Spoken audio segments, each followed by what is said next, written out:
Alrighty, folks, it is bed day. Actually, we get our answer in 52 minutes. So we're recording this 52 minutes before Jerome Powell releases his verdict, in about an hour and a half before he steps to the microphone and takes Q&A.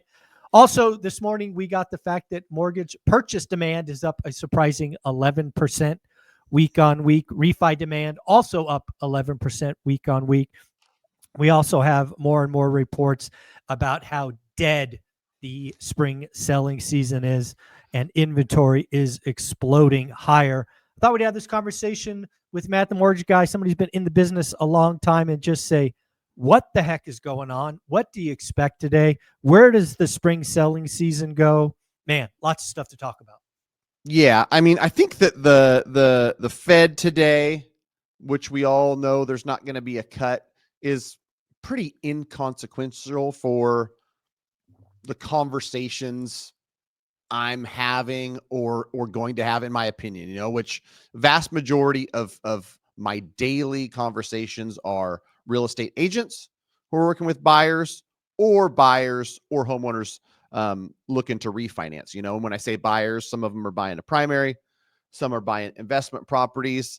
For the most part, from what I see, I don't like to fudge things, and I don't like to, talk about things from rose-colored glasses just because it sounds better. Admitting that, hey, my business is slower than I'd like it or I'd expect is not fun, but it's the honest truth. And then, yesterday, the first Tuesday of every month, is the Sacramento Association of Realtors has their main meeting. There's a couple hundred real estate agents and affiliates. And the conversations I'm having when I get the truth is, because I ask people, what are you up to? You got buyers, they're active and looking, and most of them are really, really slow. And, it's not the worst thing in the world, but I think for a lot of agents in a lot of markets, I would imagine things are like this. And the good news that I will tell myself and I'll speak into existence is buyers aren't holding back or pressing pause forever. They, for one reason or another, are waiting. Maybe it's the right house hasn't come along. Maybe it's they really want to feel secure about current job situation. Maybe they're worried about, the economy. I've talked to more people this year, Mike, than I think I have in any past year that lost a job and weren't expecting it. And so that's something that, if you even have an inkling that the job that you're currently in isn't going to be there in 3, 6, or 12 months, you're not going to go out and buy a house and sign up for $4,500 a month. You're just not going to. So that's the honest truth, brother. Yeah. I think there's a lot of things in that we'll peel back. First off, the Fed rate decision's a big nothing burger. The only thing that will be interesting is when Powell steps to the microphone, and does he continue his "we are data dependent" and no cuts coming, basically, or does he get a little softer, and does he talk about just how bad the soft data is? Because again, the hard data, even if you go back to last Friday's, good to really good. Most people would argue the Fed is spending too much time looking in the rearview mirror and not looking out the windshield. And if you do that for too long, you're bound to run into something. So we'll see if Powell softens that. I think that is the only question in today's press conference is, does he soften his stance? Does he acknowledge that the soft data, the windshield in this analogy, is getting deep, dark, scary, and frankly deteriorating quickly? That's the only thing that I think this Q&A session's about. Then we need to talk about the spring selling season and buyers. I've studied consumer behavior for 30 plus years now. My experience, my history says that buyers could essentially sit on their wallets for about 6 months. So if we assume that this started in April, we're into May, That gets us till like September. So the big question for the housing market, in my opinion, if consumers continue to do what they've done historically, is do we have a strong winter, or is just the winter sentiment so strong that we basically skip this spring selling season and we go to 2026? I don't know the answer to that. I think that's an open debate, and it will be interesting. Where we're sitting today with buyers, in my opinion, is, and I've been doing this for almost 30 years. I believe right now we have the most uncertain economy ever, at least in my adult life. And that is not a good environment to buy a home. It's not a good environment to buy a car. It's not a good environment to take a big old vacation. It's an environment where you cancel discretionary trips. You stockpile cash. Like you talked about, there are more and more layoffs, more and more surprise layoffs, and that will become the rumor mill, and other people who have jobs will get concerned. And this is not going to be a good year. And, thankfully I called 2025 the worst year for pending home sales. It's feeling more and more right as days go by. But I will remind you that we're about a third over, and that 2026 will be better. Because again, what will happen in 2026? We will have certainty. We will likely have lower rates. We will likely have resolutions to these tariffs. And then the tax cuts, the deregulation, the pro-growth side of, Trump 2.0 kicks in. And, I think any delay in demand becomes future demand, right? This is not like, somebody buying a hamburger at McDonald's, not doing it, right? That demand never comes back. These people who want a home likely want a home, and they will do that at some point. I agree.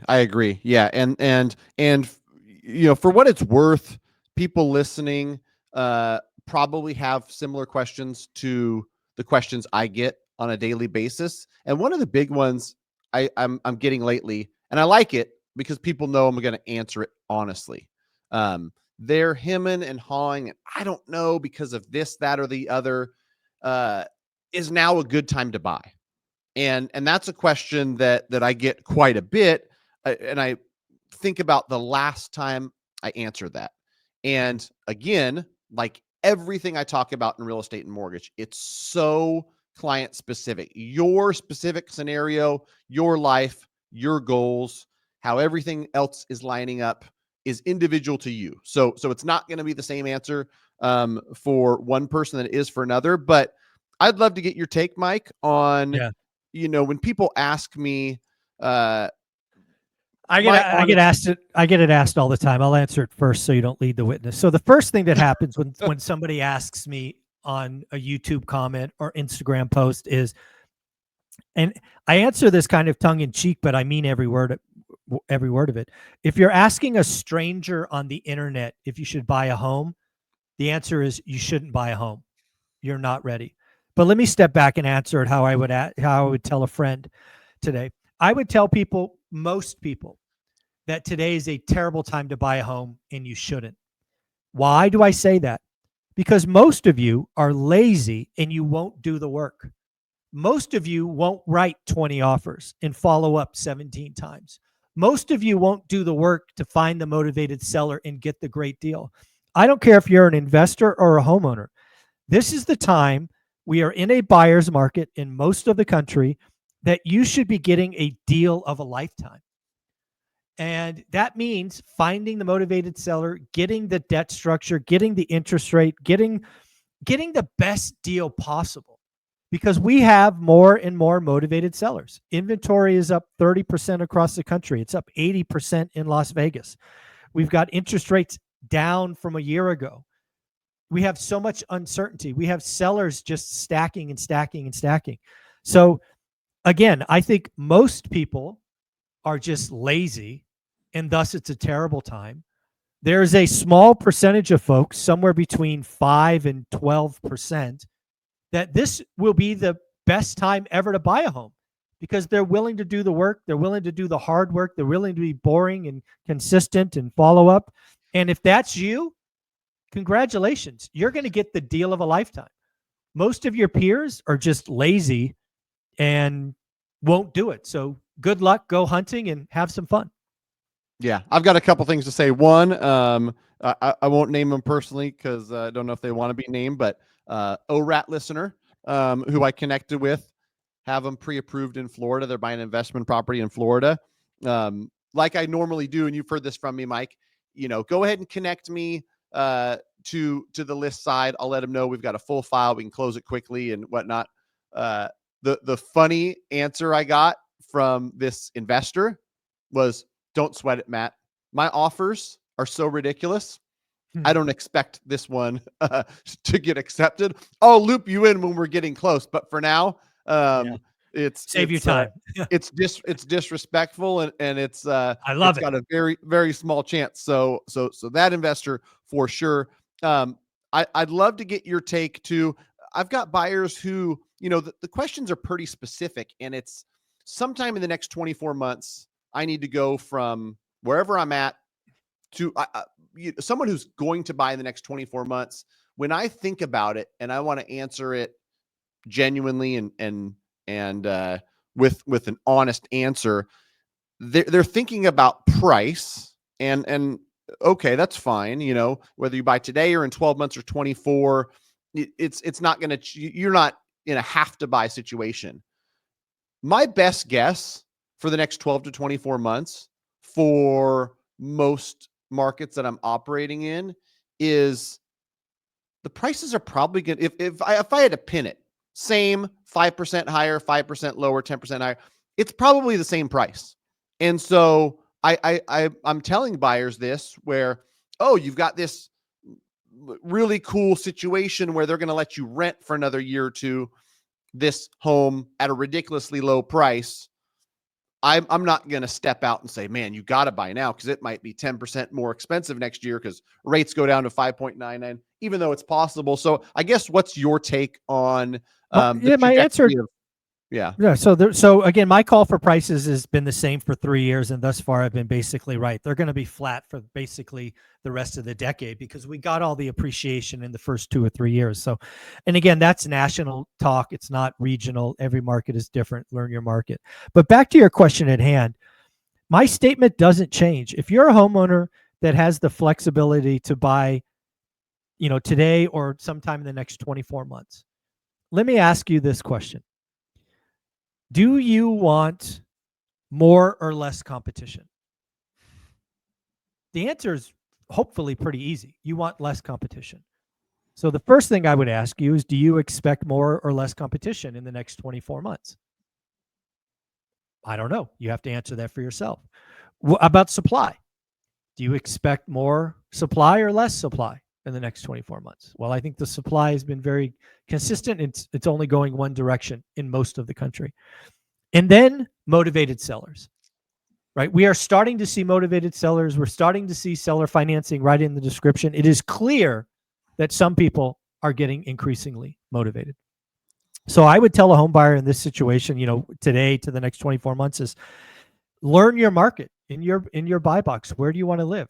Where are you on the demand, supply, motivated seller side?